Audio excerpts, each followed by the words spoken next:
Some disturbing, and we warn you of that police video. A woman suspected of drunk driving ends up on the floor of a police station. How did she get there?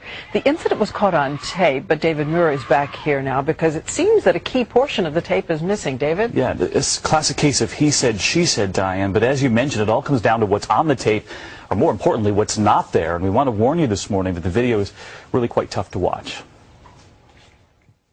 You're not going to let me call him down. You're not going to let me call him down.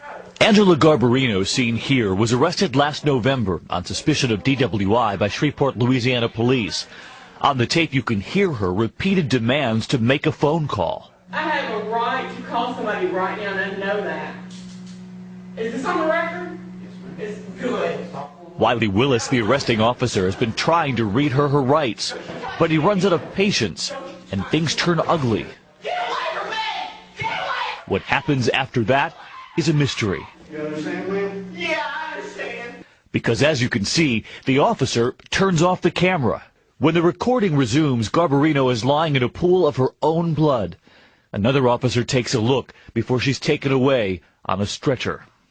Garbarino suffered 2 black eyes and cuts to her face, along with 2 broken teeth and bruises.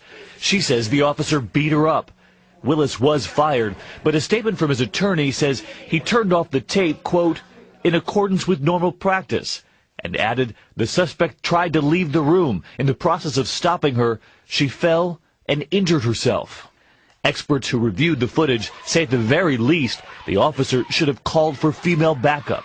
I think you have a situation here where the arrested person is refusing to cooperate and the police officer apparently overreacting. And you can see this morning why so many people are reacting to this. Police decided not to file criminal charges against the officer, saying no one knows for sure what happened because the tape was off. Garbarino faces trial and charges of DWI, hit and run driving, and reckless driving, and she denies those charges. Meantime, the officer is appealing his firing. A Shreveport police spokesman says there's no specific law, but typically suspects in Shreveport get processed, booked, and then they get to make a phone call. But when he says he turned off the tape in accordance with common practice or with practice, what does that mean? Yeah, that's what I was wondering. And apparently, according to police policy in that jurisdiction, if they do not agree to take a sobriety test and get booked, then they're allowed to turn off the tape, which makes you wonder, is it time to revisit the policy? Very strange.